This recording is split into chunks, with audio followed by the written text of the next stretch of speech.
Hi everyone. आज हम emphasis stock के परफॉर्मेंस, इसके ग्रोथ को, इसके फाइनेंशियल रिजल्ट को देखें। उससे पहले यह ज़रूरी है कि यह जिस इंडस्ट्री में काम करती है उसके फ्यूचर पोटेंशियल को समझने के लिए थोड़ी बहुत हिस्ट्री को जानते हैं। जब पहला इंडस्ट्रियल रिवॉल्यूशन हुआ था तो उस वक्त में टेक्सटाइल इंडस्ट्री, आयरन इंडस्ट्री सबसे बड़ी इंडस्ट्री हुआ करती थी और टेक्सटाइल बनाने वाले इंडस्ट्री में सबसे ज़्यादा जॉब्स और पैसे हुआ करते थे। फिर हुआ दूसरा इंडस्ट्रियल रिवॉल्यूशन जहाँ पे स्टीम इंजन, इलेक्ट्रिकल्स, ये सारी चीज़ें सबसे तेज़ी से ग्रोथ हुई। फिर तीसरा इंडस्ट्रियल रिवॉल्यूशन हुआ 1970 के दौर में, जब कंप्यूटर की स्टार्ट हुई, एप्पल, माइक्रोसॉफ्ट जैसी कंपनियां बननी स्टार्ट हुई और कंप्यूटर के आने से जो इंडस्ट्रियल रिवॉल्यूशन हुआ पूरी तरीके से बदल गया।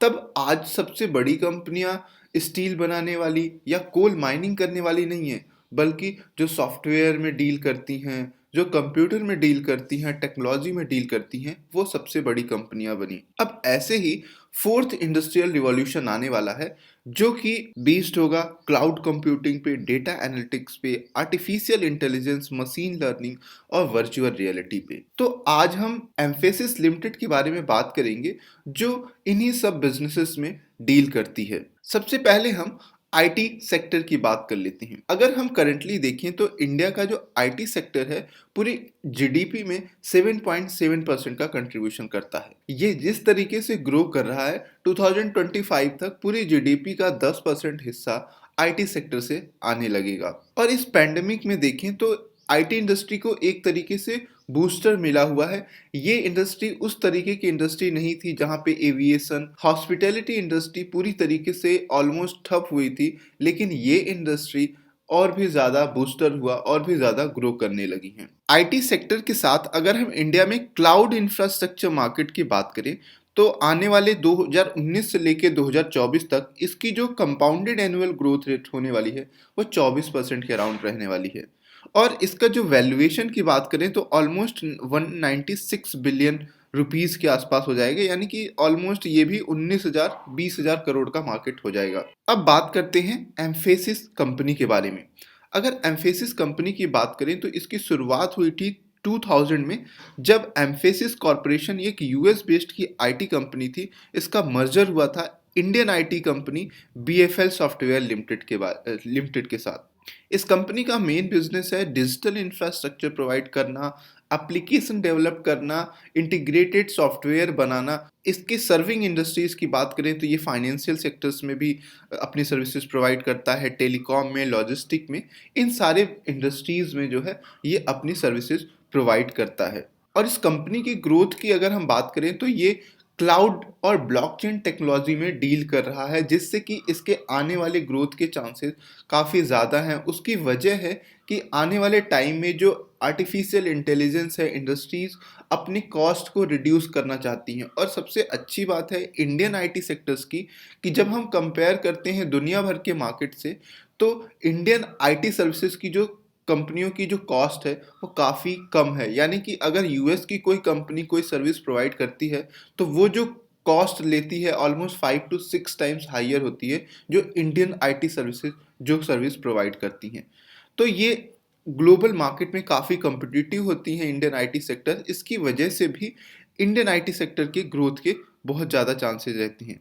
अब कंपनी के स्टॉक परफॉर्मेंस को देखते हैं कि किस तरीके से इसने ग्रो किया है और इन्वेस्टर्स को रिटर्न दिया है। पिछले 1 सालों का अगर हम रिटर्न देखिए ईयर टू डेट में, तो इस कंपनी ने ऑलमोस्ट 42% का रिटर्न दिया है। और पूरे 1 सालों का देखेंगे तो 60% के अराउंड रिटर्न दिया है। और पिछले 3 सालों का रिटर्न देखें तो 81% का रिटर्न दिया है। तो अब कंपनी का ये भी देखेंगे, स्टॉक ने तो 80% का पिछले 3 सालों में रिटर्न दे ही दिया है, तो फाइनेंशियल रिजल्ट से भी देखेंगे कि क्या कंपनी ऑलमोस्ट डबल हुई है, इसके ग्रोथ भी डबल हुए हैं, वो भी देखते हैं। कंपनी के करंट वैल्यूएशन को अगर हम देखें तो कंपनी का मार्केट कैपिटल है 24,000 करोड़ के आसपास है। और स्टॉक, इसका प्राइस टू अर्निंग रेशियो देखेंगे तो 20 के आसपास है। रिटर्न ऑन इक्विटी देखें तो 21 का है और रिटर्न ऑन कैपिटल एम्प्लॉयड 26% का। अब यहाँ पे अगर हम देखेंगे दूसरी जो इम्पॉर्टेंट चीज़ है, प्राइस टू बुक वैल्यू 4.21 है। तो 4.21 एक आईटी सेक्टर की कंपनी के लिए ये एक अट्रैक्टिव वैल्यूएशन होता है, हायर वैल्यूएशन नहीं है जब हम आईटी इंडस्ट्री में देखेंगे तो।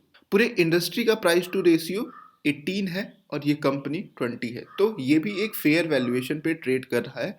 इसके साथ अगर हम देखते हैं, कंपेयर करें इसको दूसरी इंडस्ट्रीज यानी दूसरी कंपनियों से, तो यहाँ पे जो इसका प्राइस टू अर्निंग रेशियो है 20 है। अगर हम एल एंड टी टेक्नोलॉजी या फिर हेक्सावेयर, टाटा इलेक्सी से कंपेयर करें तो इन सब में ये थोड़ा चीपर वैल्यूएशन पे अभी हमें मिल रहा है।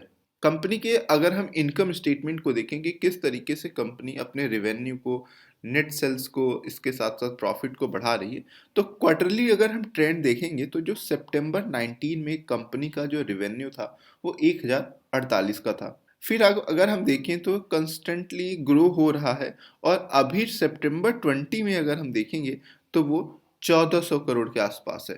प्रॉफिट भी देखें तो 210 करोड़ का था सितंबर 19 में, अभी सितंबर 20 में देखेंगे 278 है। अर्निंग पर शेयर देखें तो 11 था, अभी 14.93 है।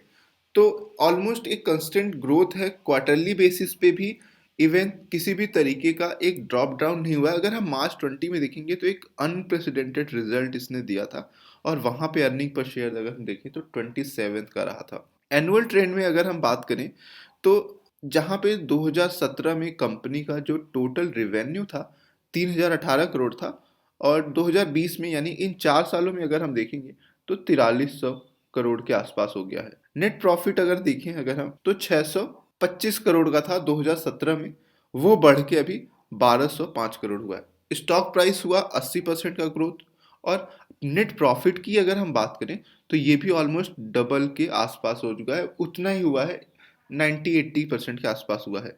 अर्निंग पर शेयर देखें तो डबल हो गया है पिछले 2017, 18, 19 और 20, यानी कि पिछले 3 सालों में अगर हम देखेंगे तो अर्निंग पर शेयर जहां पे 29-30 के आसपास था अभी 64 के आसपास हुआ है।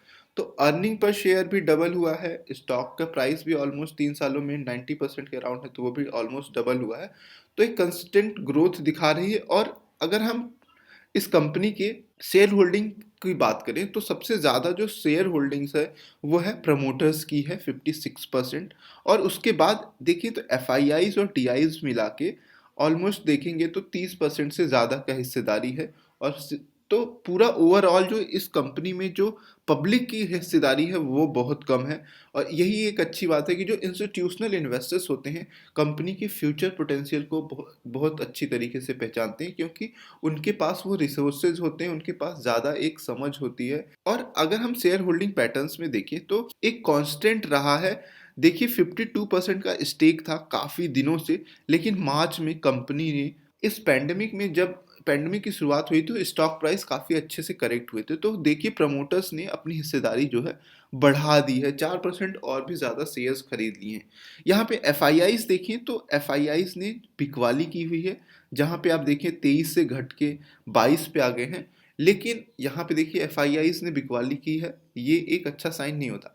लेकिन सबसे ज़्यादा कंपनी को अगर प्रमोटर्स ही चलाते हैं, उनसे अच्छी तरीके से कोई कंपनी के फ्यूचर पोटेंशियल को नहीं समझता। तो उन्होंने जब स्टेक बढ़ाया है तो एफ के बेचने का कोई भी मतलब नहीं रह जाता। और उससे भी बड़ी इंपॉर्टेंट चीज़ ये है कि आप देखें एफ ने जितना 1-2% घटाया है स्टेक, लेकिन यहाँ पे अगर देखेंगे तो 3% स्टेक डी ने, जो घरेलू म्यूचुअल फंड्स हैं, उन्होंने बाइंग की हुई है। तो ओवरऑल ये स्टॉक के फंडामेंटल्स की बात करें, ग्रोथ की बात करें और कंपनी के बिजनेस की बात करें तो ये एक लॉन्ग टर्म के लिए अच्छा स्टॉक होगा। तो और इस स्टॉक में हम लॉन्ग टर्म का व्यू रख के इस स्टॉक में इन्वेस्ट कर सकते हैं। आई होप आपको ये वीडियो यूजफुल लगा होगा। अगर यूजफुल लगा है तो इस वीडियो को लाइक ज़रूर करें। Thank you for watching.